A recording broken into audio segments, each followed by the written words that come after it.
Hello everyone, this is Ashley Tucker. Thank you for joining me today. In today's video, I'll be using the Mama Elephant stamp set called Me and My Dragon. For this card, I decided I wanted to use the little wolf in the set. So I started out with this piece of Canson watercolor paper, and I'm going to create a little scene on it. I used a pencil and drew in a horizon line, and then I laid out my two stamps. I'm just using the two stamps, the little wolf and the moon. I used a black archival ink and stamped those two images, and then I took just water and completely covered the sky area, and I'm going to do some watercoloring. I'm using my Reeves watercolor set, and I'm going to try and make a night sky, and it's going to look a little funny to start with. I kind of did this like I do my galaxies, where you lay down some colors and then slowly build up color on top of it, and the colors underneath kind of, you can see through the top colors to the bottom colors a little bit. So I'd already wet the whole paper, so I would get my paintbrush nice and saturated with a color and then just kind of drop it into areas, and I created this really weird looking sky that it's gonna get better. So after I had all these colors all over the whole background, I came in with this blue color and I went over the entire thing. And it's important that the colors, before I laid down this blue color, everything else was dry, because if it's still wet, then you're just gonna have it mixed together. But if they're dry and you lay the color on top of it, then the color will stay there and you'll just be laying the blue on top of it. After I laid down all the blue color, I let that dry. I used my heat tool to dry it, and then I came in with this purple color and went over the whole thing. One thing you should always keep in mind when you're watercoloring is that the color will dry back lighter than what it is when you lay it down. After the purple layer, I did a final layer with black paint. I just want to mention that while I was creating this sky, I was really unhappy with the way that it was looking, but by the end of it, I liked it. And that happens a lot when you're creating a sky like this with watercolors or with distress inks. It looks really not so great until the very end, and then it looks better. At this point, I took my water bottle and I flicked on some little droplets onto the background and just used a paper towel to soak up those droplets, and that kind of just pulled up some of the paint. Next, I took a paintbrush and I got it really saturated with the white watercolor, and I flicked it with my finger to create those little stars all over the background. And then I used the same white paint and worked on the moon a little bit. And I'll tell you what, I kept going back to that moon because I wasn't happy with it. And every time I went back to it to try and fix it, I would mess it up even more. But I eventually got it to where I liked it, because I kind of wanted it to have this glow around it. And figuring out exactly how I wanted to do that turned out to be kind of a pain. But I figured it out, and I'm happy with the way it turned out. But yeah, a lot of time and effort went into that little moon. After the moon was finally at a place where I was pretty happy with it, I painted in the grassy hill, and I started with a light green, and then I kept getting darker because, you know, it is a nighttime scene, so the grass is going to be darker. And I didn't have exactly the right kind of green that I wanted for this. I didn't have the exact shade.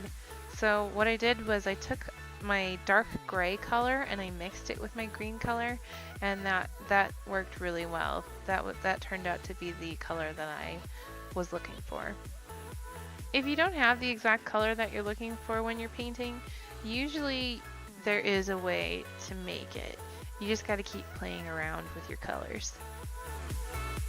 I put a little shadow under where the wolf is, I messed up a little bit the first time I put the shadow in, but I just painted over that and then came back in and did a shadow the way that I wanted it to look. And you know, this isn't meant to be some amazing, awesome painting. You know, it's just for a card and it's just for fun. So if you have mistakes on it, it's no big deal. I used my paper trimmer and I cut this down to be slightly smaller than my card base. I'm doing an A2 size card, so that's 4 1/4 by 5 1/2.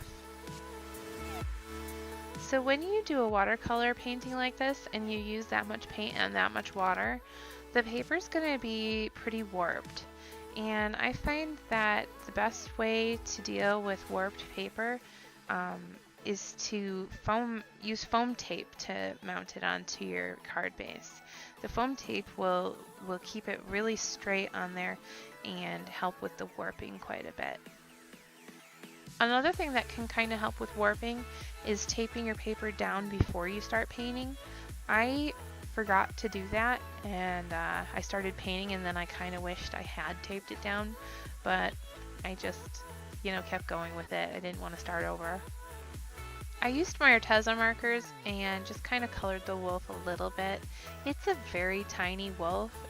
It's so small, so it's very hard to see the actual coloring that I did, but it's a very minimal amount just to kind of show that it's a wolf. It's just basic wolf coloring, grays and a small amount of brown. So let me explain a little bit what I did here. First of all, I used my micron pen and went over all of the stamped lines on the wolf because they were kind of grayish and I wanted them to be more black. The other thing I did was I took my gel pen, I went over the moon with my gel pen, I went over the horizon line with my gel pen to kind of give it like a silhouette, and I went around the top part of the wolf that's touching the sky to make him stand out better. The sentiment that I chose to use for this card comes from the Hero Arts Year-Round Sentiment stamp set. That's that stamp set that I use all the time in my videos. And the stamp that I chose to use in this card says, "I thank my lucky stars for you." And I thought that just was perfect for this night sky scene. So I stamped that sentiment with my Versamark ink on a piece of black paper, and then I heat embossed that in white. I used my scissors and I cut that out, and then I'm going to take my ATG gun and tape that down to a piece of white scrap paper because I wanted it to have a little border around it. I just had the white showing on the top and the bottom of the sentiment. I felt that it needed the white in order to kind of stand out a little more. If I had just done the black paper on that black sky, it would have gotten lost a little bit and not stood out as much. I popped that up with some foam tape, and then I'm going to take my Wink of Stella brush and go over that sentiment to make it glittery. Next I grabbed my white gel pen again, and I went around the whole border with some dashed lines. This is something that I do to a lot of my cards. I also used Wink of Stella on the little moon. To finish up this card, I pulled out this jar of sequins that I have, which has these little star sequins, and I just poured 2 colors of those out on my desk, and I'm going to put those all over the background, the sky part of the background. So I put little dots of Tombow glue all over the sky, and then I used my Silhouette Pick Me Up tool to place all those stars on the glue. And then that's gonna finish my card. Thank you for watching today. I hope you really enjoyed this video. All of the supplies that I used in this video can be found in the description below. If you liked this video, please be sure to hit the subscribe button so that you can see all of my future videos. I will be back with a new video on Friday. Again, thank you for watching, and I hope the rest of your day is awesome.